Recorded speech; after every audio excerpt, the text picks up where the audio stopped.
Yo, what's good, friends? Happy morning, afternoon, and evening. It is Hacks coming to you with another Wonderlands video, and today we are revisiting an old favorite.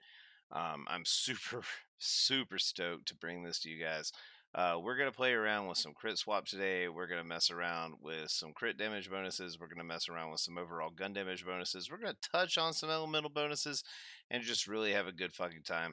So while we're doing this, just as a shameless self plug, if you like what you see, don't forget to hit the like button. If you really like it and you want to stay up to date with what we do here, hit subscribe. Also, don't forget that we stream 4 days a week over at twitch.tv/H4XZZHD. So feel free to check us out over there if you want to be a bigger part of the community, if you want to be more in on the action. But without further ado, let me stop wasting your time and let's get into the build. Now, before we look at the skill trees for this build, let's make sure we can all answer one foundational question. What exactly is crit swapping?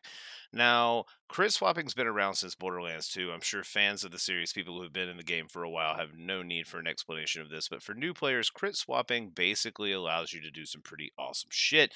Now, you'll see right now here is a traditional Banshee clear. We're coming in with the Encapsulator, hitting her with stickies. Nothing fancy about this. Just coming in, killing her. And as you can see, we're dealing a sufficient amount of damage. We don't really need anything extra to take her out clean. But here's the interesting thing. When you come down with the same setup, with the same action skill, and you hit her with the Encapsulator, but then as the Encapsulator runs out, you switch to the Masterwork Handbow, you'll see that the kill is much faster and much cleaner. And the reason being is that's because if you're using a weapon with slow-moving projectiles, or in this case, Torgue stickies, you can switch to a weapon with a high critical damage buff, and that high critical damage buff will subsequently apply to any damage that was dealt before it was triggered, in this case the Torgue stickies, which is giving you higher damage output, much more damage, much cleaner, much faster kills. So that's a basic rundown of crit swapping. With that out of the way, let's move in and talk about the skill trees. All right, so as per the usual, we're going to start with our subclass skill tree first. So we're going to be looking at Stabbomancer. Now, before we get into this, keep in mind that this is going to be a faster rundown than we usually do in our build videos because A, y'all have seen me run this type of build a bunch, so you've probably got a general idea of how this rolls, but also there's one overarching premise that we're focusing on, and that's damage dealt, i.e. overall damage, gun damage, critical hit damage, status effect damage, elemental damage. So the more damage we put down range, the more returns we're going to see on our crit swap, and the better luck we're going to have in successfully completing mobbing scenarios. So keep that in mind as we move through the tree. Now we're going to start with From the Shadows. I promise, fingers crossed I'm not lying to you. I promise one of these days I'm going to make a build that doesn't have Stabbomancer or From the Shadows in it, but for what we're trying to do here, guaranteed crits is a good thing, even with the 25% loss that we're getting on crit damage. So we're going to run From the Shadows as our action skill. Arsenal, 15% damage across the board in melee, spell, and gun. Beautiful. Nothing more to say there. We've talked plenty about the haste and swift death interaction. For those of y'all that may be new to the channel, just know that these two are bugged. The more points you put in haste, the less reaction you see from swift death. So we want to make sure that we're only putting 1 point in haste so that we can capitalize off of the 5 points we have in swift death for that damage bonus. We're putting 1 point into potent poisons. It's not really potent, pardon the pun here, for this build, but it does give us status effect damage, which helps in the long run, even if it's just a little bit, and we need it to move down the tree, so 1 point here. We're putting 3 points in to exploit their weaknesses, because again, this is slag. The more damage we're doing elementally, status effect wise, the more damage return we're getting.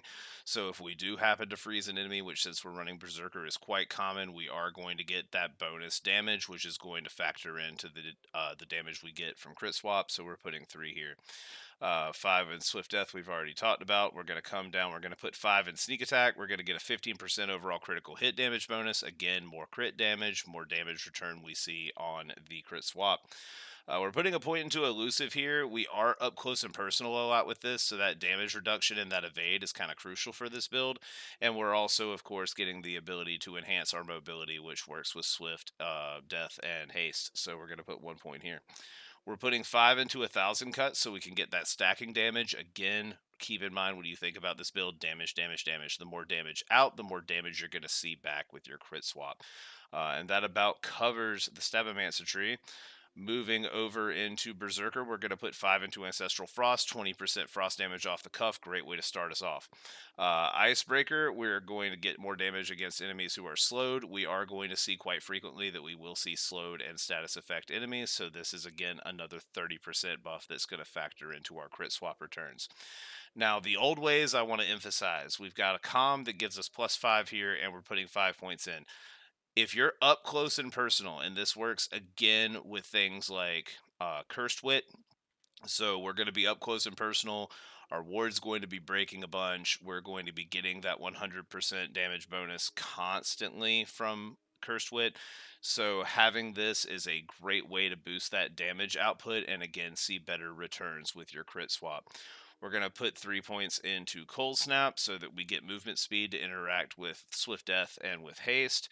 We're also going to get frost efficiency to ensure that we're getting more slowed enemies so that we can capitalize on some of our other skill bonuses. Unarmored defense, we don't really care about the ward. It's going to be breaking quite frequently, but this gives us a little bit more of a survivability buff and allows us to stay alive longer. We are also, because we have the point available, going to put a point here into Ancient Fury because it increases our maximum health, which double dips with some of our other skills and also gives us area damage. It's not a huge bonus increase, but it does do us solid. So yeah, again, sorry for the expedited rundown of the skill trees, but a lot of this we've already talked about before, and really the main focus you want to be putting when you're thinking about this build, you want to put that focus into damage. So that covers the skill trees. Let's look at the gear. All right, so when we're looking at the gear, one interesting thing we're going to do here is we're going to talk about our mobbing weapons first. We're running a Primordial Nightshade and a Liquid Cooling.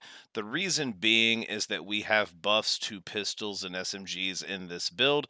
We also are using 2 cryo SMGs, so the damage output for mobbing is going to be substantial. We're going to be able to clear most mobbing circumstances without issue.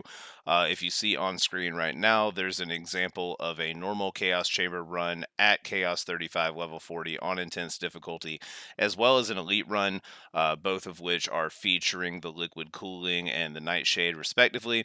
So you'll see that this will pretty much carry you through your mobbing scenarios. We are running particular enchantments. We're trying to focus on spell cast and action skill start enchantments, anything with damage, frost damage, elemental damage, overall damage dealt. So you're going to see pretty good mobbing damage here with these 2 weapons. They should carry you through most scenarios and will also be good in the event that you find yourself in fight for your life. Now, the meat and the potatoes of the build, pardon the expression, is going to be the encapsulator and the masterwork. I kind of discovered this when I was working through our last build when we were thinking through nerf bait. And I was like, oh, well, there's some interesting things going on with the encapsulator and the masterwork. And we're going to start by talking about the encapsulator. The main thing here that we want to focus on is getting the mag size as large as possible. And there's many things going on in this build to help you with that. The larger the mag size, the more stickies you're getting downrange, the more damage you're doing. So when you do crit swap, you're seeing the best results possible. So you want to make sure you get an encapsulator with a mag size that is as large as you can. I haven't really seen in my testing a much better weapon to use here. The encapsulator really puts a lot of stickies downrange, so when you do crit swap, you're seeing maximum returns. So again, we want to make sure we are finding an encapsulator with a sizable magazine, and we're doing all that we can to buff that magazine so we're seeing the best possible returns on our crit swap damage. Now, with regard to the Masterwork Handbow, this is weird because prior to its nerf, you could find Masterwork handbows with 70+% critical hit damage bonus. Now, I think the maximum I've seen in testing with our team is 51, 52. I think there's a 51 in this build.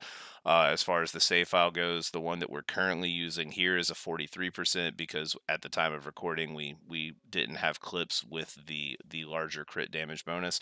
Again, this is the best crit damage bonus I've seen in the game so far. If I see a higher crit damage bonus, I'll make sure to update this. But it's just like the Unforgiven. We want as much crit bonus as we can possibly get, so that way when we do the crit swapping, we're getting the most damage possible. Feel free to fuck around with it, but in my testing, what I've seen is the handbow works best. Now, again, not to be redundant, we're using the Goblin Pickaxe. Of course, we've talked about this before. The Goblin Pickaxe, yay, melee attacks give us gold. But every time we pick up gold, we're getting movement speed bonuses, spell cooldown rate, and action skill cooldown rate. All of those items work for this build. Movement speed interacts with Swift Death and with Haste. Spell cooldown allows us to cast Buffmeister more frequently, and action skill cooldown rate allows us to be in from the shadows as much as possible. So the Goblin Pickaxe is a no-brainer here. We're using championship rings. Surprise, surprise. Did I say champion shit? Maybe we'll go with that. But at any rate, we're using championship rings of the Jester here. As per the use, both of them are the same. Action skill cooldown, pistol critical hit damage, and assault rifle max size. Like I mentioned, we're trying to get as many rounds downrange with the encapsulator as possible. And of course, that 50% boss increase is not bad either. As mentioned, we're using the Cursed Wit. Pretty much everyone who's built a meta level build at this point has seen the Cursed Wit. The goal here again is to deal as much damage as possible. We're up close and personal due to the fact that we're using the old ways. For many, many other reasons, our ward's going to be breaking constantly, so that 100% damage increase is nice.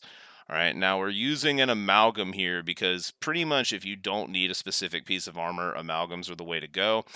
This particular amalgam, as you'll see, is giving us a brr-zerker and Stabbomancer power bonus, but also giving us +5 in the old ways. Having 10 points in the old ways is solid. It really makes this build capitalize on its potential to put damage down range. And of course, having 5 passives is never a bad thing, so that's why we're running it here. Now, there are other options for amulets. We're running a Moonstone here, again, because we got Frost and Berserker on it, which is nice. But gun magazine size and status effect damage, we're getting a little bit more to our status effect damage. And, of course, that increase to gun mag size, which works out for us in the long run. It just seemed like the best amulet that we had available at the time to really make this build shine at what it aims to do. So that's why we're running it here. Now, the Buffmeister. I'm not going to go into depth about the Buffmeister's different effects with regards to Pew, Bonk, Zap, etc. Pew is your gun damage bonus, and that's the most effective one that we need here for what this build aims to do, so that's what we're going with. Again, we've got action skill active frost damage by 50%, which is nice, and of course, the more we cast spells, the better we're seeing returns on what the build is overall producing. It's just a no-brainer here. I've experimented with a few other spells. If you want to try this build out and mess around with some different spells, please feel free to do so. But in my testing, I have seen the most effect from the Buffmeister.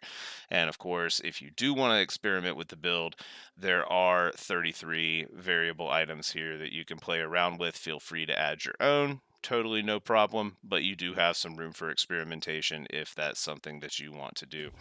Now, I always forget to do this in my build videos, and I've seen enough comments now to know, hey, I need to stop being an idiot, and I need to make sure I'm putting this into our build vids. So we're going to talk about hero points real quick. Crit damage, we're going to max that out. All the points into strength we can possibly get, of course, plus Village Idiot. It's going to give us 52.5 total percent crit damage. That is, as we've talked about before, going to help us overall in the total damage calculations for the build. So we're going to want to max this out. Also, we're going to max out Attunement.